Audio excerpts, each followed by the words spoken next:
പ്രധാനപ്പെട്ട 3 ബാങ്കുകൾക്ക് RBI fine ചെയ്തിരിക്കുകയാണ്. 1.8 കോടി രൂപയുടെ മൊത്തം ഫൈനാണ് ഇട്ടിരിക്കുന്നത്. RBI കണ്ടിന്യൂസ് ആയിട്ട് ആക്ഷൻ മോഡിലാണ്. കാരണം ഇവിടെ നിയന്ത്രണങ്ങൾ വന്നുകൊണ്ടേയിരിക്കുകയാണ് ഫിനാൻഷ്യൽ ഇൻസ്റ്റിറ്റ്യൂഷൻസിനും ബാങ്കുകൾക്കും. അപ്പോൾ ഇവിടെ ആദ്യമായിട്ട് വന്നിരിക്കുന്നത് ബാങ്ക് ഓഫ് ഇന്ത്യക്ക് 1.4 കോടി രൂപയുടെ പിഴയാണ്. ഇതിൽ പറഞ്ഞിരിക്കുന്നത് ഒരു ഡെപ്പോസിറ്റ്സും അതുപോലെ തന്നെ അവർ ലോൺ കൊടുക്കുന്നതിലും പലതിലും ക്ലാരിറ്റി വരുത്തേണ്ടതായിട്ടുണ്ട്. അതായത് പല സ്ഥലങ്ങളിലും രേഖപ്പെടുത്തിയിട്ടില്ല. ചില കസ്റ്റമർ സർവീസുകൾ കംപ്ലൈൻറ്റുകൾ വന്നിട്ടുണ്ട്. ഇതാണ്. രണ്ടാമത്തത് വന്നിരിക്കുന്നത് ബന്ധൻ ബാങ്കിനാണ്. ബന്ധൻ ബാങ്കിന് 29.5 ലക്ഷം രൂപയുടെ പെനാൽറ്റിയാണ് വന്നിരിക്കുന്നത്. അവരും പറഞ്ഞിരിക്കുന്നത് ഇൻട്രസ്റ്റ് റേറ്റുമായിട്ട് ബന്ധപ്പെട്ടും ഡെപ്പോസിറ്റ്സുമായിട്ട് ബന്ധപ്പെട്ടിട്ടും ചില ഡോക്യുമെൻറ്റ്സുകൾ ക്ലാരിറ്റി വന്നിട്ടില്ല എന്നുള്ള കസ്റ്റമർ കംപ്ലൈൻറ്റിൻ്റെ ബേസിലാണിത്.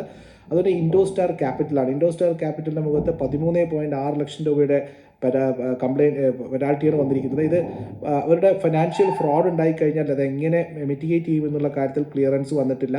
അത് ക്ലാരിറ്റി ഇല്ല എന്നുള്ള 3 കംപ്ലൈൻറ്റുകളാണ് വന്നിരിക്കുന്നത്.